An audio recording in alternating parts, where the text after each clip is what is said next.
Waraka wa kwanza wa Petro kwa watu wote. Mlango wa kwanza.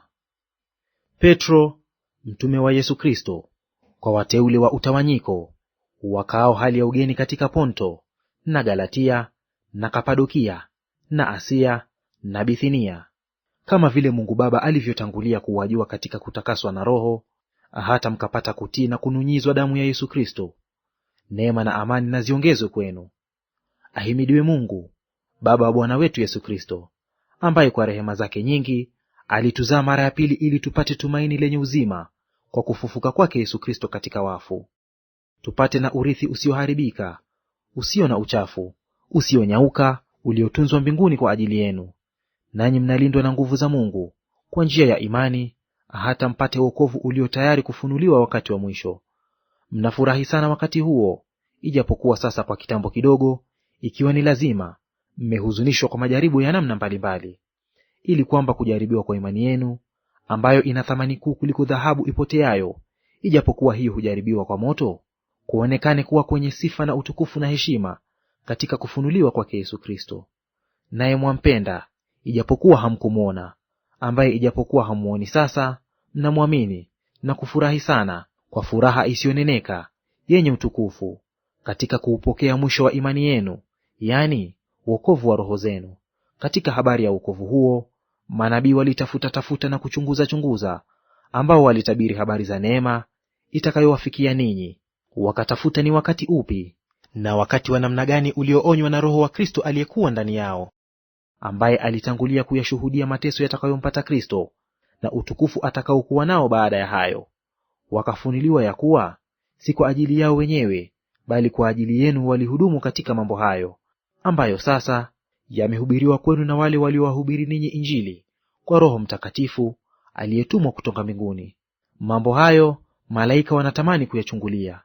Kwa hiyo vifungeni viuno vya nia zenu na kuwa na kiasi, mkiitumania kwa utimilifu ile neema mtakayoletewa katika ufunuo wake Yesu Kristo. Kama watoto wa kutii, msijifananishe na tamaa zenu za kwanza za ujinga wenu, bali kama yeye aliyewaita alivyo mtakatifu, ninyi nanyi iweni watakatifu katika mwenendo wenu wote. Kwa maana imeandikwa, mtakuwa watakatifu kwa kuwa mimi ni mtakatifu. Na ikiwa mnamwita Baba yeye ahukumuye kila mtu pasipo upendeleo kwa kadiri ya kazi yake, enendeni kwa hofu katika wakati wenu wa kukaa hapa kama wageni. Nanyi mfahamu kwamba mlikombolewa si kwa vitu viharibikavyo, kwa fedha au dhahabu, mpate kutoka katika mwenendo wenu usiofaa mliopokea kwa baba zenu, bali kwa damu ya thamani, kama ya mwana-kondoo asiye na ila, asiye na waa, yani ya Kristo. Naye amejulikana kwenu tangu zamani, kabla haijawekwa misingi ya dunia, lakini alifunuliwa mwisho wa zamani kwa ajili yenu, ambao kwa yeye mmekuwa wenye kumwamini Mungu, aliyemfufua katika wafu akampa utukufu, hata imani yenu na tumaini lenu liwe kwa Mungu, mkiisha kujitakasa roho zenu kwa kuitii kweli, hata kuufikilia upendano wa ndugu usio na unafiki. Basi jitahidini kupendana kwa moyo, kwa kuwa mmezaliwa mara ya pili, si kwa mbegu iharibikayo, bali kwa ile isiyoharibika, kwa neno la Mungu lenye uzima, lidumulo hata milele. Maana mwili wote ni kama majani, na fahari yake yote ni kama ua la majani.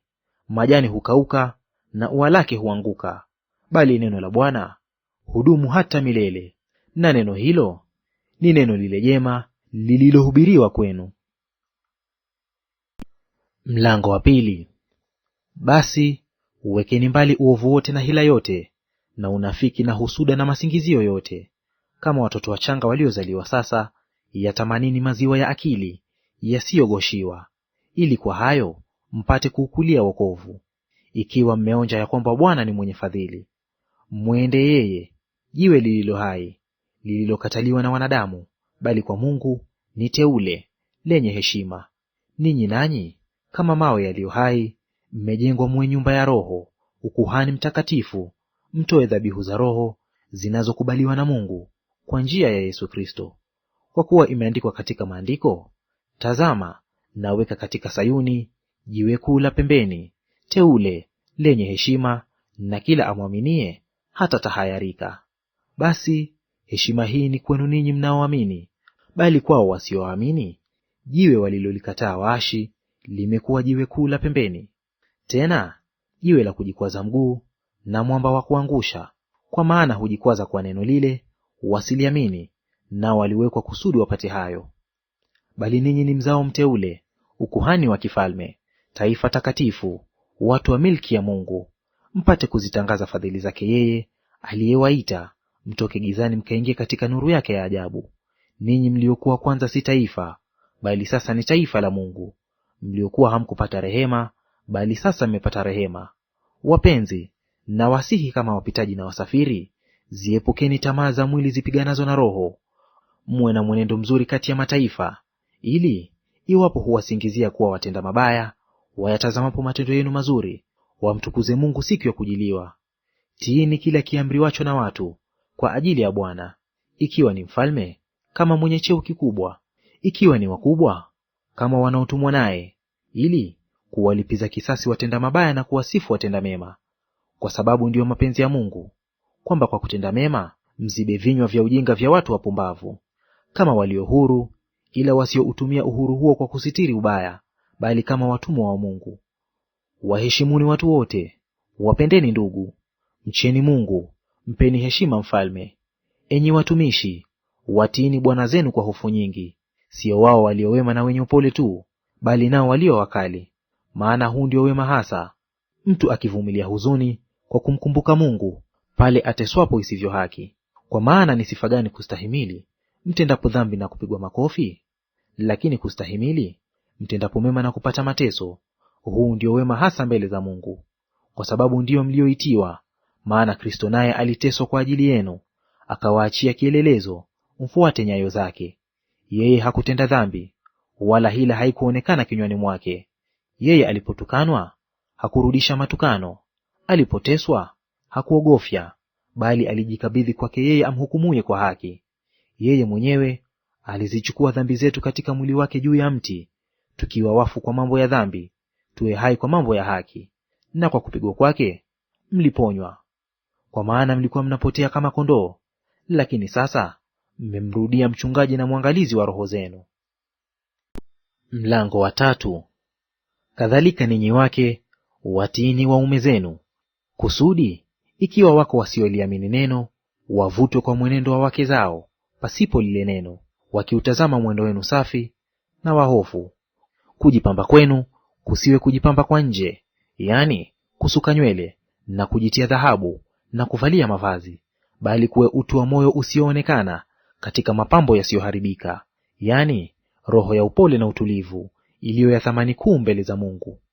Maana hivi ndivyo walivyojipamba wanawake watakatifu wa zamani, waliomtumaini Mungu na kuwatii waume zao, kama vile Sara alivyomtii Ibrahimu, akamwita Bwana. Nanyi ni watoto wake, mfanyapo mema, wala hamkutishwa kwa hofu yoyote.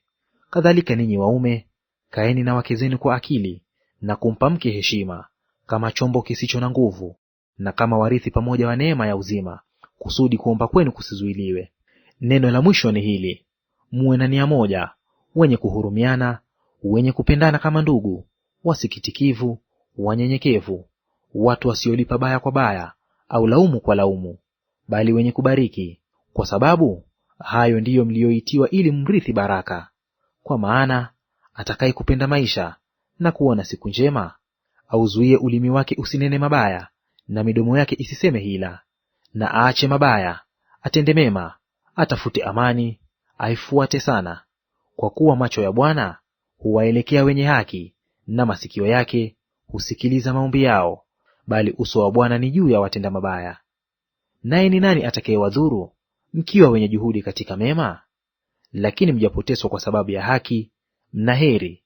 Msiogope kutisha kwao, wala msifadhaike, bali mtakaseni Kristo Bwana mioyoni mwenu. Mwe tayari siku zote kumjibu kila mtu awaulizaye habari za tumaini lililo ndani yenu, lakini kwa upole na kwa hofu. Nanyi muwe na dhamiri njema, ili katika neno lile mnalosingiziwa watahayarishwe wale wautukanao mwenendo wenu mwema katika Kristo. Maana ni afadhali kuteswa kwa kutenda mema, ikiwa ndiyo mapenzi ya Mungu, kuliko kwa kutenda mabaya. Kwa maana Kristo naye aliteswa mara moja kwa ajili ya dhambi, mwenye haki kwa ajili yao wasio haki, ili atulete kwa Mungu, mwili wake ukauawa bali roho yake ikahuishwa, ambayo kwa hiyo aliwaendea roho waliokaa kifungoni, akawahubiri watu wasiotii hapo zamani, uvumilivu wa Mungu ulipokuwa ukingoja siku za Nuhu, safina ilipokuwa ikitengenezwa, ambamo ndani yake wachache, yani watu 8 waliokoka kwa maji. Mfano wa mambo haya ni ubatizo unaowaokoa ninyi pia siku hizi, siyo kuwekea mbali uchafu wa mwili, bali jibu la dhamiri safi mbele za Mungu kwa kufufuka kwake Yesu Kristo. Naye yupo mkono wa kuume wa Mungu, amekwenda zake mbinguni, malaika na enzi za nguvu zikiisha kutiishwa chini yake. Mlango wa 4. Basi kwa kuwa Kristo aliteswa katika mwili wake, ninyi nanyi jivikeni silaha ya nia ile ile. Kwa maana yeye aliyeteswa katika mwili ameachana na dhambi. Tangu sasa msiendelee kuishi katika tamaa za wanadamu, bali katika mapenzi ya Mungu, wakati wenu uliobaki wa kukaa hapa duniani.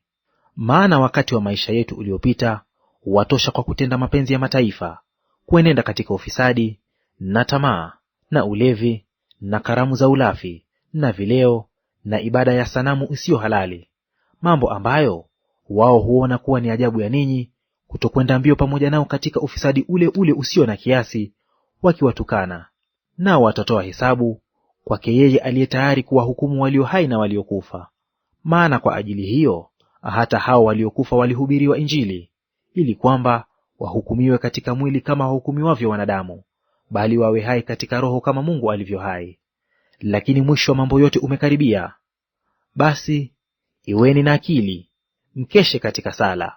Zaidi ya yote, iweni na juhudi nyingi katika kupendana, kwa sababu upendano husitiri wingi wa dhambi. Mkaribishane ninyi kwa ninyi, pasipo kunung'unika, kila mmoja kwa kadiri alivyoipokea karama. Itumieni kwa kuhudumiana, kama mawakili wema wa neema mbalimbali za Mungu. Mtu akisema, na aseme kama muasia ya Mungu. Mtu akihudumu, na ahudumu kwa nguvu anazojaliwa na Mungu, ili Mungu atukuzwe katika mambo yote kwa Yesu Kristo. Utukufu na uweza una yeye hata milele na milele. Amina. Wapenzi, msione kuwa ni ajabu ule msiba ulio kati yenu, unaowapata kama moto, ili kuwajaribu, kana kwamba ni kitu kigeni kiwapatacho. Lakini kama mnavyoshiriki mateso ya Kristo, furahini, ili na katika wakati wa ufunuo wa utukufu wake mfurahi kwa shangwe, mkilaumiwa kwa ajili ya jina la Kristo. Ni heri yenu, kwa kuwa Roho wa utukufu na wa Mungu anawakalia.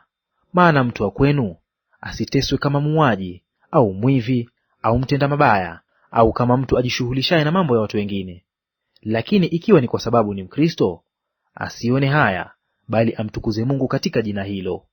Kwa maana wakati umefika wa hukumu kuanza katika nyumba ya Mungu, na ikianza kwetu sisi, mwisho wao wasioitii Injili ya Mungu utakuwaje? Na mwenye haki akiokoka kwa shida, yule asiyemcha Mungu na mwenye dhambi ataonekana wapi? Basi wao wateswao kwa mapenzi ya Mungu na wamwekee amana roho zao katika kutenda mema, kama kwa Muumba mwaminifu. Mlango wa 5. Na wasihi wazee walio kwenu, mimi niliye mzee, mwenzi wao, na shahidi wa mateso ya Kristo, na mshirika wa utukufu utakaofunuliwa baadaye. Lichungeni kundi la Mungu lililo kwenu, na kulisimamia, si kwa kulazimishwa, bali kwa hiari, kama Mungu atakavyo, si kwa kutaka fedha ya aibu, bali kwa moyo; wala si kama wajifanyao mabwana juu ya mitaa yao, bali kwa kujifanya vielelezo kwa lile kundi. Na mchungaji mkuu atakapodhihirishwa, mtaipokea taji ya utukufu ile isiyokauka. Vivyo hivyo ninyi vijana, watiini wazee. Naam, ninyi nyote jifungeni unyenyekevu, mpate kuhudumiana, kwa sababu Mungu huwapinga wenye kiburi, lakini huwapa wanyenyekevu neema. Basi nyenyekeeni chini ya mkono wa Mungu ulio hodari, ili awakweze kwa wakati wake, huku mkimtwika yeye fadhaa zenu zote, kwa maana yeye hujishughulisha sana kwa mambo yenu. Mwe na kiasi na kukesha, kwa kuwa mshtaki wenu Ibilisi, kama simba angurumaye, huzunguka akitafuta mtu ammeze. Nanyi mpigeni huyo, mkiwa thabiti katika imani, mkijua ya kuwa mateso yale yale yanatimizwa kwa ndugu zenu walioko duniani. Na Mungu wa neema yote, aliyewaita kuingia katika utukufu wake wa milele katika Kristo, mkiisha kuteswa kwa muda kidogo, yeye mwenyewe atawatengeneza na kuwathibitisha na kuwatia nguvu. uweza una yeye hata milele na milele. Amina.